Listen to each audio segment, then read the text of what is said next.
आप सबको नींद क्यों आ रही है? हमें भी आ रही है। दरअसल इसलिए आ रही है, मैंने इसके बारे में थोड़ा सोचा कि अब भारत सरकार जो है ना, वो अमेरिकी टाइम जोन के हिसाब से चलती है।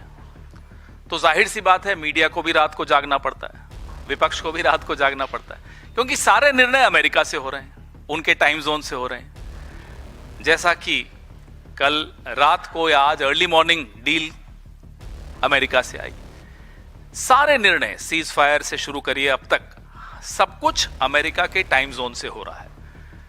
पीयूष गोयल जी की भी प्रेस वार्ता लेट शुरू हुई, वो भी सो रहे थे, नींद आ गई।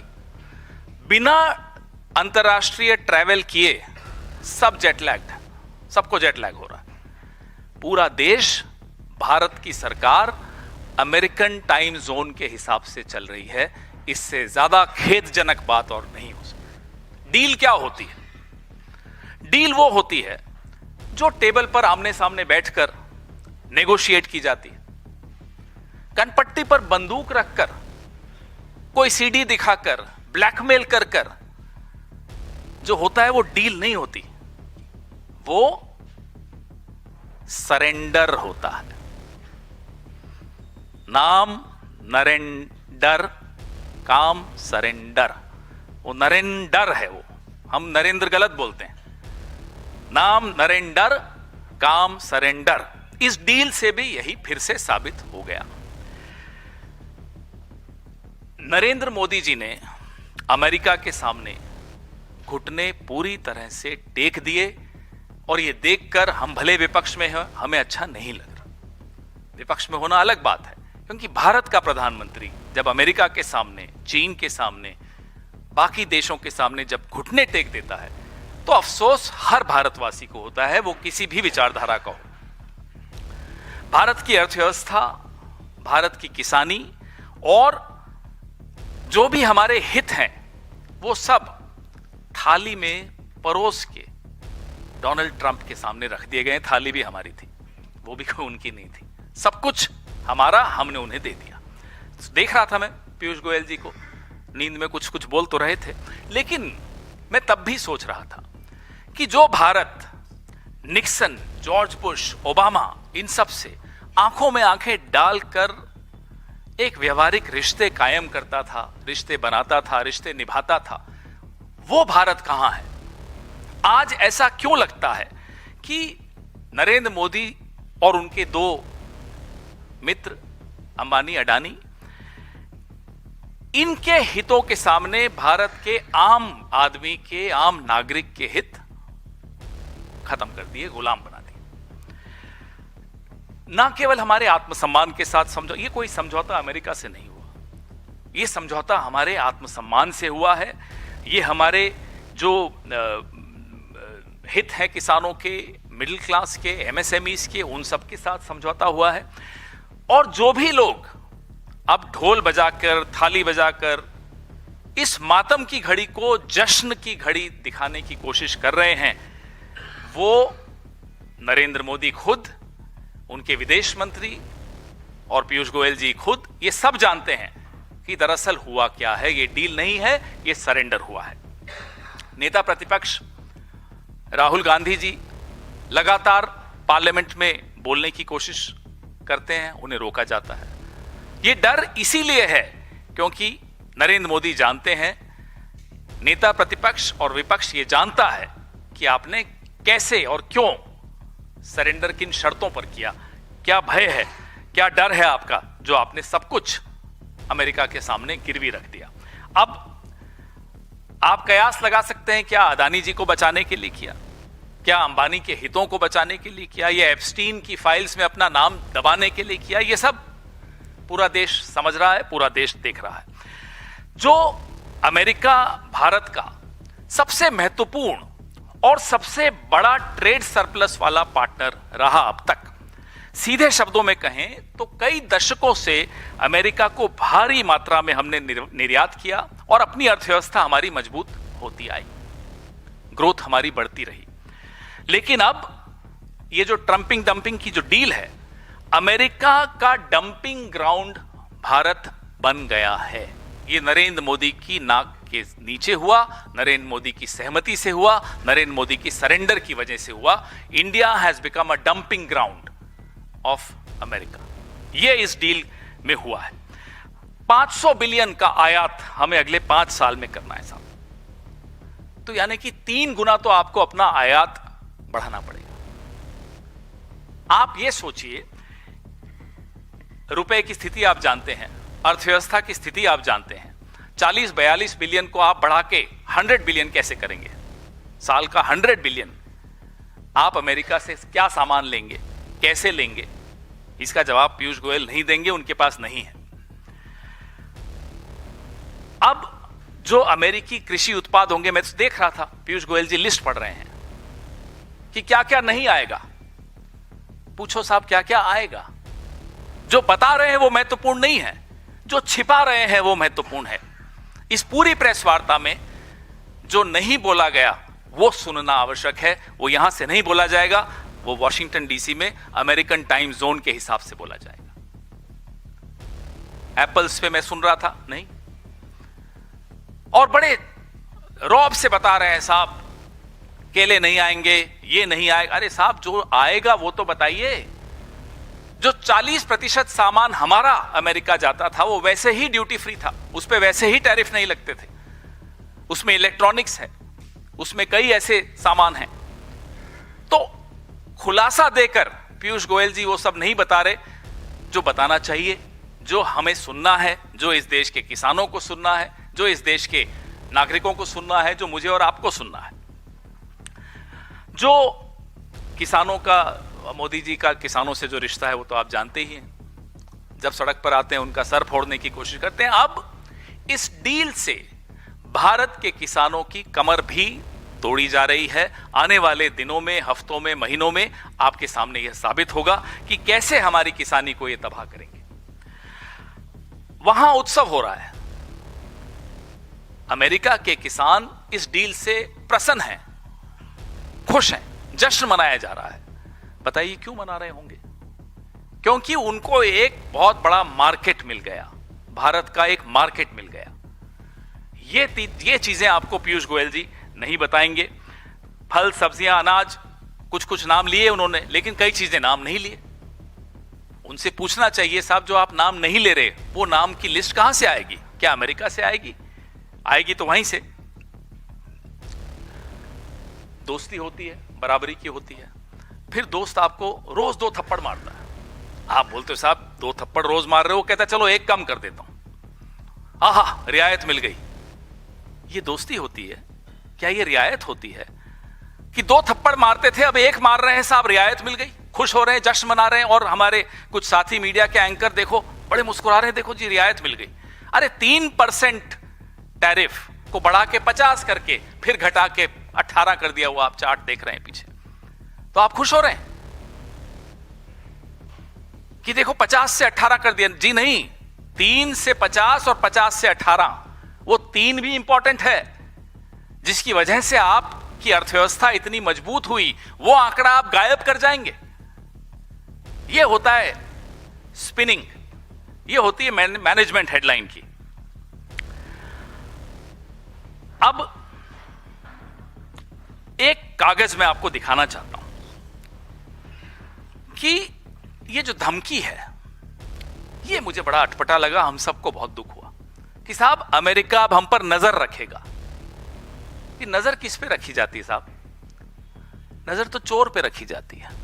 सीधे सीधे भारत को चोर बता रहा है अमेरिका, और प्रधानमंत्री जी खुश हो रहे हैं। प्रधानमंत्री जी चाहते हैं कि हम जश्न मनाएं, हम चोर हो गए हैं, हमें चोर साबित कर दिया गया। ये देखिए कि हम रूस से तेल खरीदेंगे या नहीं खरीदेंगे, उस पर नजर रखी जाएगी, और अगर खरीद लिया तो फिर से हम पर टैरिफ डाल दिया जाएगा। ये क्या हमारा रिश्ता है अमेरिका से कि हम पर नजर रखेगा अमेरिका, और हम रखने देंगे नजर? और इसके लिए कहा जा रहा है कि ढोल बजाइए, नगाड़े बजाइए, खुश हो जाइए, डील हो गई। हम इस आदमी को, आप लोग, हम तो नहीं, आप में से कुछ लोग इसको लीडर मानते थे। हम तो कहते थे लीडर तो नहीं है, चलो डीलर होगा, और ऐसी डील लाया। तो ना लीडर है ना डीलर है, ये है क्या? ये नरेंद्र मोदी क्या है? लीडर तो नहीं था कभी, न था, न हो सकता है, न है। अरे हमने सोचा अडानी अंबानी के लिए डील लाते हैं तो हो सकता है देश के हित के लिए भी कोई डील लाएंगे, अच्छी डील लाएंगे। ये खाक है डील, ये डील लाए हैं। ये आदमी सिर्फ और सिर्फ सरेंडर करना जानता है, देश के हितों का। आप अपना सरेंडर करिए, कोई दिक्कत नहीं, हमें करते रहिए। आपकी क्या सीक्रेट्स किसके पास है हमें कोई मतलब नहीं है। एप्स्टीन के पास है, चीन के पास है, हमें कोई फर्क नहीं पड़ता किसके। लेकिन आपकी सीक्रेट्स के चलते अगर देश के किसानों को नुकसान होता है, देश के आत्मसम्मान को नुकसान होता है, तो जी हां, हमें दिक्कत है और हम आवाज उठाएंगे। आप दबा दीजिए राहुल गांधी की आवाज लोकसभा में, हम बाहर उठाएंगे, उठाते रहेंगे आवाज। और जब एक बार कोई कॉम्प्रोमाइज हो जाता है ना, कॉम्प्रोमाइज शब्द बड़ा महत्वपूर्ण है जो राहुल जी ने इस्तेमाल किया पार्लियामेंट में। जब एक बार एक व्यक्ति कॉम्प्रोमाइज हो जाता है, फिर वो झुकता चला जाता है, बिछता चला जाता है, सब कुछ लुटाने को तैयार हो जाता है। वही आज नरेंद्र मोदी की हालत है, वही आज इस देश के प्रधानमंत्री की हालत है।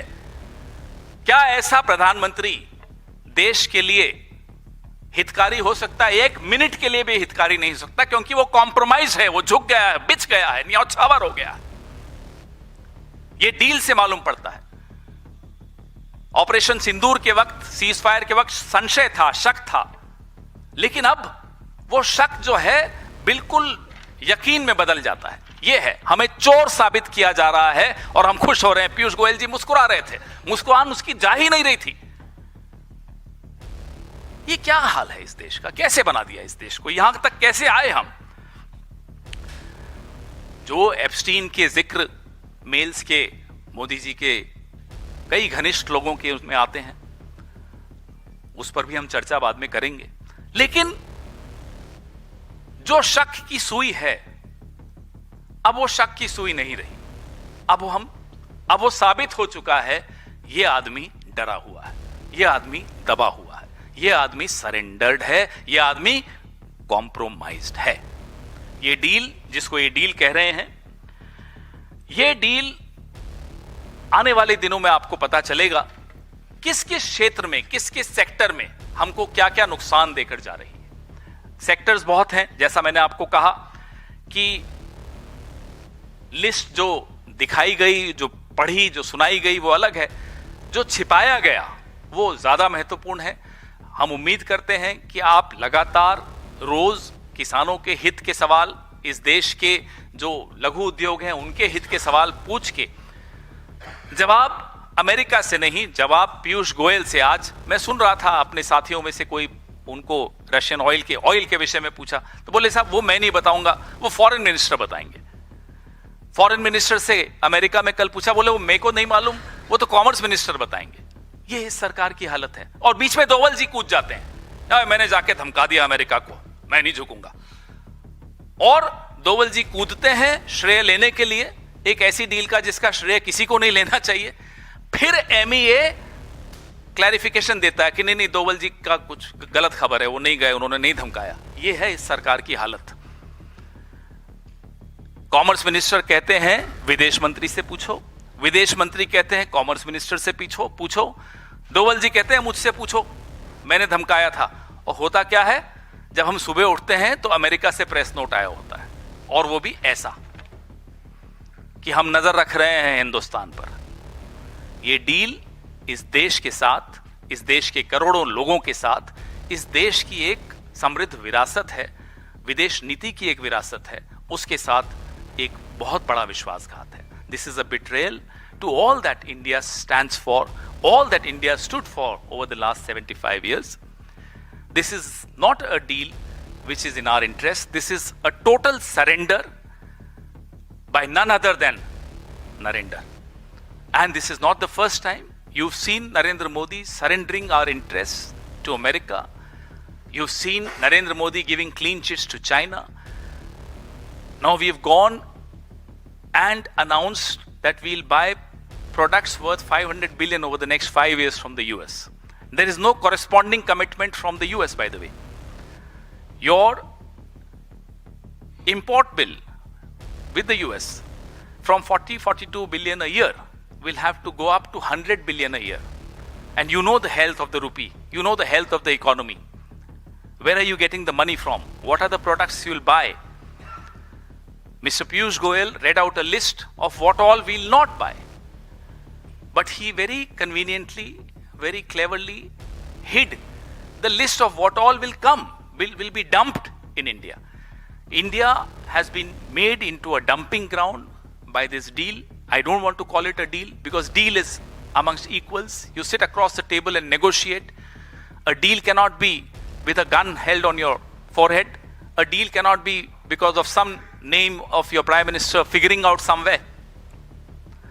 It's a blackmail. It's a surrender. Your questions, please. Union Minister. Mike. Sir, Union Minister Piyush Goyal has stated that clearly that we haven't, that the BJP government hasn't opened the markets, Indian markets, particularly with regards to dairy and farming, to this under this deal. And he has also said those products, those entities where we are Atmanirbhar, he has used this word. So we are not going to throw open markets. Ask him to read out that list. The point here is, whatever Piyush Goyal says becomes irrelevant because at the end of the day, the dotted line comes from the US. As I said, everything from the announcement of the deal to the framework of the deal, everything has come from the US. So whatever Piyush Goyal says doesn't really matter. I remember some journalist day before yesterday or yesterday asked the external affairs minister in the US about the deal. He said, look, I'm not looking at the deal, it's the commerce minister. Today somebody asked the commerce minister about oil in this deal. He says, no, ask the external affairs minister. What is happening in this government? There is absolute incoherence. And I understand why there is incoherence. There is incoherence because decisions are not taken by these poor wretched ministers. They have no role, they have no say, they have no rights. Everything is being dictated from the US. And why is it being dictated from the US? Because one name, Narendra Modi. Pawan ji, let's wait. Everything is a concern. You are speculating, we are speculating because the list is yet to come from the US. Pawan ji, press conference. एक second mic उसके बाद sir इसी issue से जुड़ा हुआ मेरा सवाल है सर। पीयूष गोयल सुबह से 2 बार ये बात क्लियरिफाई कर चुके हैं। पहला उन्होंने ट्वीट में कहा कि ये जो डील है वो हमारे किसानों के हितों में है और भारत से अमेरिका से आयातित भारत पे किसी भी सामान पे उसमें टैक्स में कोई छूट नहीं दी गई है, पहला।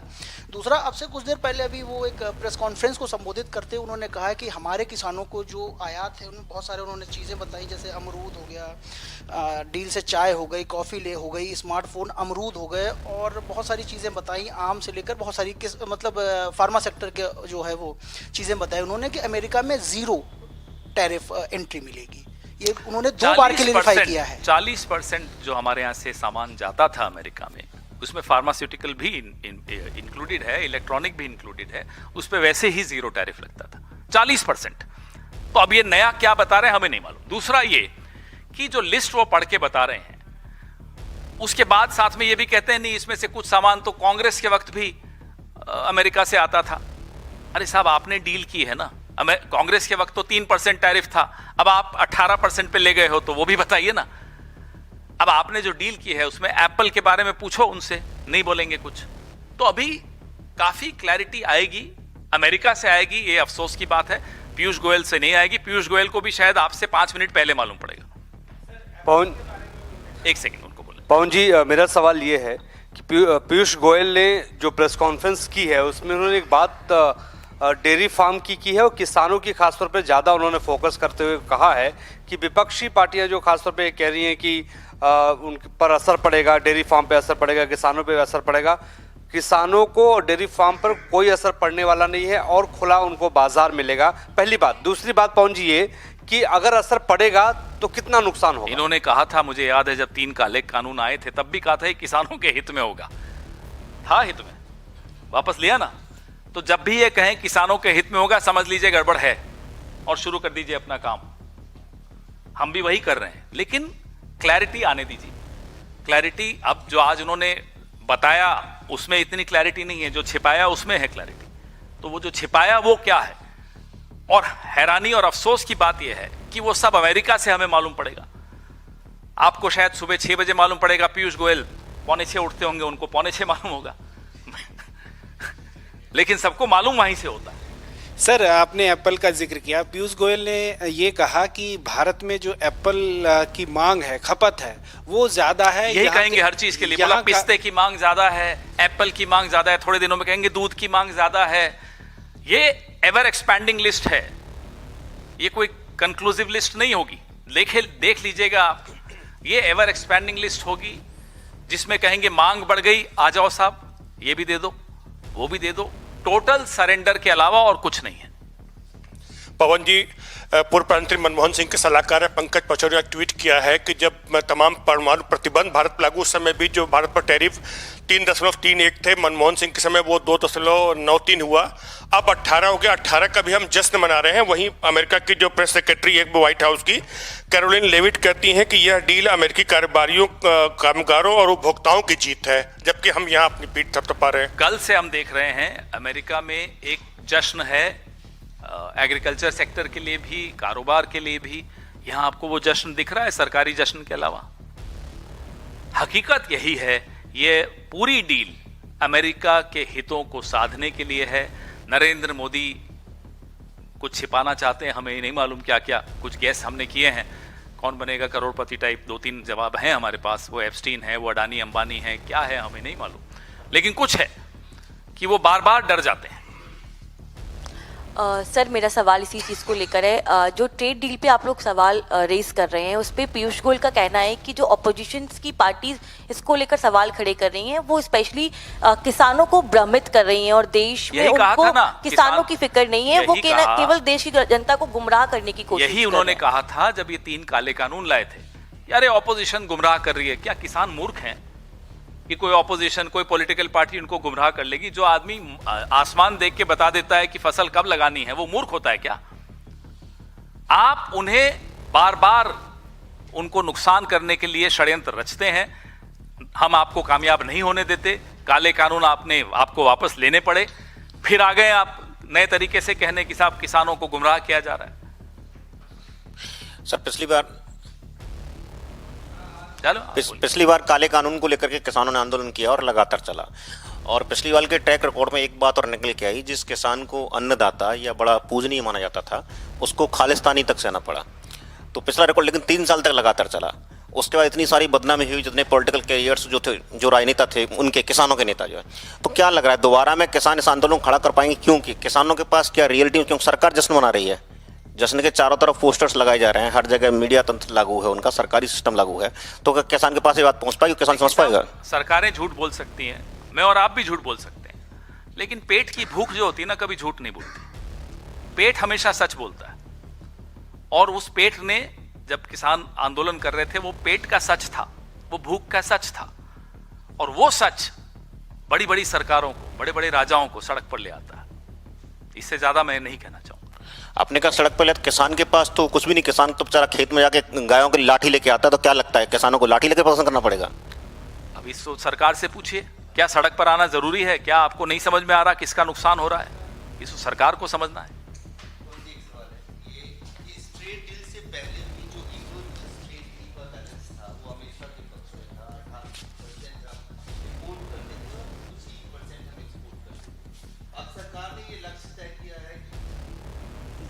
आवाज चलने दो भाई, बीच में मत। सरकार ने ये लक्ष्य तय किया है कि अगले 5 साल में 500 बिलियन, तकरीबन 44 लाख करोड़ का द्विपक्षीय डील होगा। कॉमर्स मिनिस्टर ने ये नहीं बताया कि भारत ने एक्सपोर्ट का कितना लक्ष्य तय किया। यही तो मैं बोला, कॉरेस्पॉन्डिंग कमिटमेंट नहीं है। मैंने उसको अंग्रेजी में बोला, इसका हिंदी अनुवाद मेरे को नहीं समझ में आ रहा, लेकिन वहां से भी मैचिंग तो कुछ नहीं आया। हम 500 बिलियन अगले 5 साल में खर्च करेंगे अमेरिका का सामान लेने। अमेरिका कितना खर्च करेगा इंडिया का सामान लेने में? क्या कॉरेस्पॉन्डिंग कमिटमेंट है? और हमने तो नहीं सुनी। ट्रेड बैलेंस की बात नहीं कही गई है कि हम अगर 70% लेंगे तो हम 30% एक्सपोर्ट करेंगे। दूसरा, कॉमर्स मिनिस्टर ने अपने प्रेस कॉन्फ्रेंस में कहा कि कुछ ही चीजों पे 0% टैरिफ लगेगा, लेकिन जब उनसे पूछा गया ये कुछ चीजें क्या है, तो शायद 1 या 2 उदाहरण दे पाए। वो बाकी चीजों के बारे में जो नहीं बताया वो ज्यादा महत्वपूर्ण है। सारी स्टोरीज आपके लिए, और सारा जो कयामत हमारे इस देश के किसानों पर और देश के नागरिकों पर आने वाली है, वो उस लिस्ट में है जो नहीं बोली गई। सर मेरा सवाल ये है कि सर आप पिछले 10 दिन या काफ़ी सारी दिन से आप देख रहे हैं कि इंडिया अमेरिका के सामने पूरा सरेंडर होके चल रहा है और सब जगह वो कॉम्प्रोमाइज कर रहा है। जिस सवाल को आप खड़ा कर रहे हैं, इंडिया अलायंस में जो सो पार्टी है चंद्रबाबू नायडू जैसे, उसको मतलब ये समझ में नहीं आ रहे कि वो मतलब ये सोच नहीं पा रहे कि चंद्रबाबू नायडू इंडिया अलायंस में थोड़ा ही है। नहीं, इंडिया अलायंस में तो इंडिया में जो है ये सब सवाल को वो समझ नहीं रहे कि हमारा देश इतना मतलब सबको सब समझ में आता है, लेकिन सर कोई भी सवाल नहीं कर रहा है। चंद्रबाबू नायडू जी इंटेलिजेंट आदमी, उन्हें भी सब समझ में आ रहा है, सबको समझ में आ रहा है। सबको यह भी समझ में आ रहा है कि प्रधानमंत्री डरे हुए हैं, कि प्रधानमंत्री कमजोर हो चुके हैं, सरेंडर कर रहे हैं बार बार, तो सब इंतजार कर रहे हैं सही वक्त की। हम विपक्ष में हैं, हमारे लिए यही सही वक्त है इन्हें एक्सपोज करने का, क्योंकि ये देश की किसानों पर बनाई है, देश के नागरिकों पर बनाई है, देश के कारोबारियों पर बनाई है। पवन जी, एक सवाल और है कि आप कह रहे हैं कि किसानों की रीढ़ की हड्डी तोड़ने वाला ये डील है, किसानों को बर्बाद करने वाला ये डील है। आपने जब मनरेगा का नाम बदला गया, प्रावधान बदले गए, तो आपने मनरेगा बचाओ संग्राम का ऐलान कर दिया, जिसमें तमाम बड़े नेता, राहुल गांधी जैसे नेता उसमें शामिल हुए। क्या आप इसको लेकर भी कोई अभियान, कोई आंदोलन छेड़ने वाले हैं जमीन पर? जाहिर सी बात है, ये एक ऐसा मुद्दा है जो इस देश की एक मजबूत जो कृषि व्यवस्था है, जो हमारी एक अर्थव्यवस्था भी रही है, उस सब पर एक चोट है। जाहिर सी बात है, एक जिम्मेदार राजनीतिक दल, एक विपक्ष की दल के हैसियत से हम इसको लेकर सड़क पर जाएंगे। Subscribe to One India and never miss an update. Download the One India app now.